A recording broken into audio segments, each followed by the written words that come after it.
Related to your question about how women were able to get the things they needed if they weren't allowed to keep their own money is the question about common jobs for women. Now, most women who were working outside of the home were unmarried women.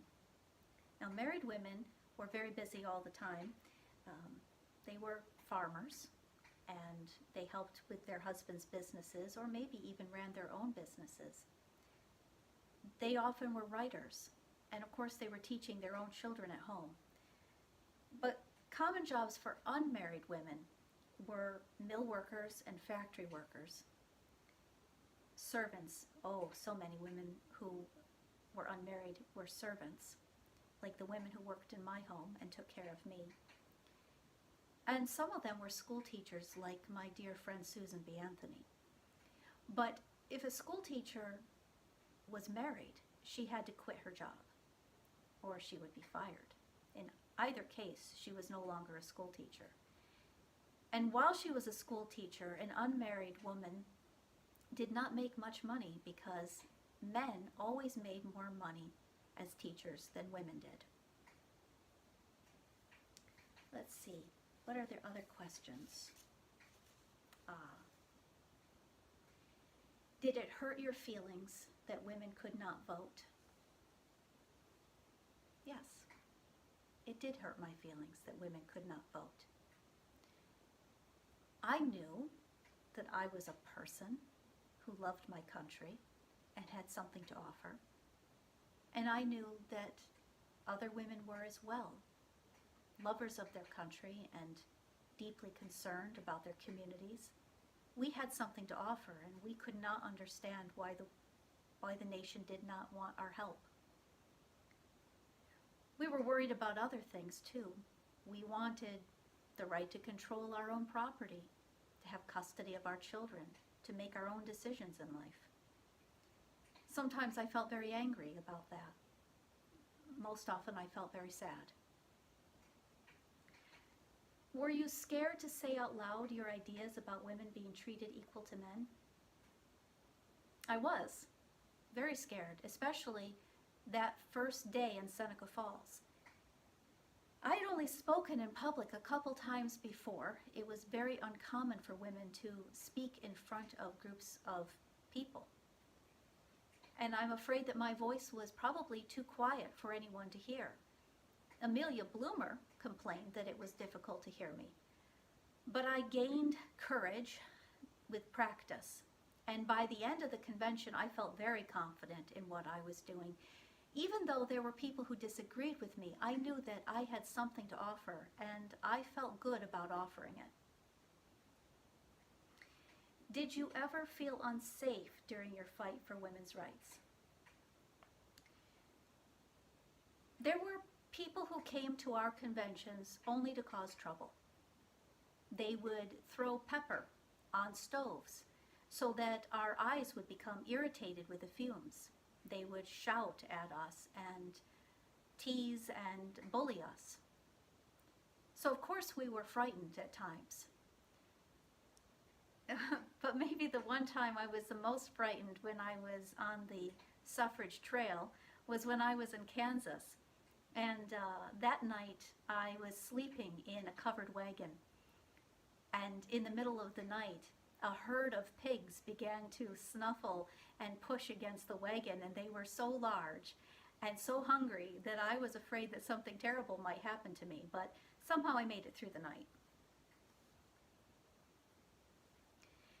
How did you get your message to all the people to come to the Women's Rights Convention of 1848? Well, what we did was we wrote a notice. The notice said something like, Women's Rights Convention. A convention to discuss the social, civil, and religious rights of women will be held in the Wesleyan Chapel in Seneca Falls, New York on Wednesday and Thursday, the 19th and 20th of July. So we published that in the Seneca County Courier and in the North Star, which was Frederick Douglass's paper in Rochester. Other papers, such as the Ovid Bee, also picked it up. Meanwhile, we went around to our friends and neighbors, to people who were abolitionists and shared many of our ideas. We talked to Quakers and Methodists in the Wesleyan Methodist Church.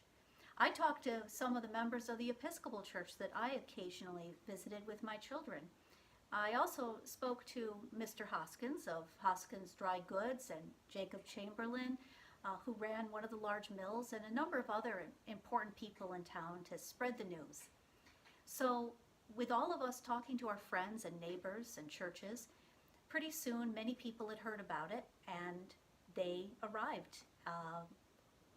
Maybe 300 or so people came to the 1848 convention. Now, related to that is, how did I get the message to all the people after 1848? Once we were done with the convention, that was just the beginning of the work. So from that point on, we continued to write articles and speeches, to go out to various towns and cities all across the United States, north, south, east, and west, to have conversations with our friends and relatives, and to even have conversations with people who disagreed with us. We never quit. We continue to talk and learn and assert our opinion, because it's important to never give up when you know that you are in the right.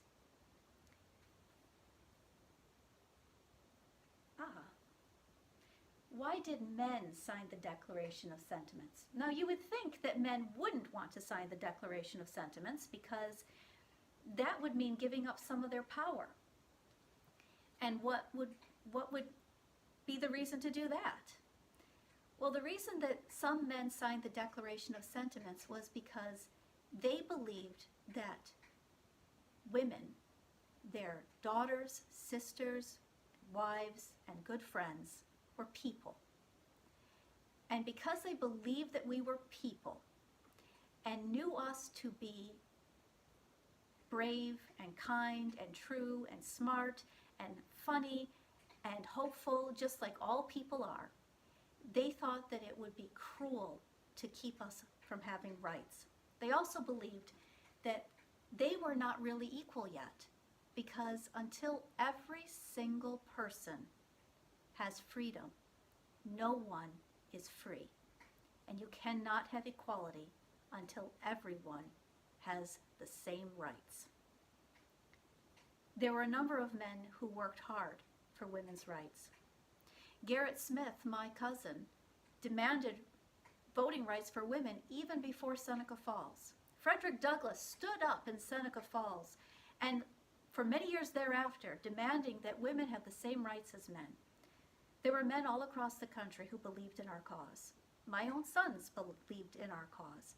So we had a great deal of help from these generous souls, who, after all, were just looking out for what they believed in their hearts to be true. Human rights belong to all of us. What do you think is the most important thing to know about Elizabeth Cady Stanton? Well, I was a person who believed that everyone has rights.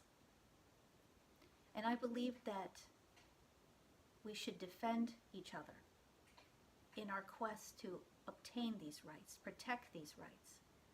Our right to freedom of expression, freedom of speech, the right to own our own property, to participate in our own government. I was a strong-minded woman, they said, and willing to take risks to help people understand how important it is to treat everyone with dignity and respect. But I was just a person. I was a person who made many mistakes, like all people do. I was not an angel. Maybe I wasn't even a hero. It's important for you to know that. I was brave because I believed in something deep down in my heart. You can be just as brave. I was once a little girl. I was once afraid. Having courage doesn't mean that you are never afraid. Having courage means to continue to stand up for what you believe in, even when you are scared. It is best when we can stand together with people who agree with us, share our ideas. Sometimes we don't have that luxury. Sometimes I had to stand alone. Whether or not you have people to stand with you, I hope that you will be good representatives of the Elizabeth Cady Stanton School. And you will continue to look out for each other, to stand up for what is good and right and true in the world, to remember to treat people with dignity, respect, and care, and to remember that you deserve to have equal rights, no matter who you are or where you come from. It was a great privilege for me to speak to you today. I hope you have a wonderful learning year and that someday you will come and visit my home in Seneca Falls.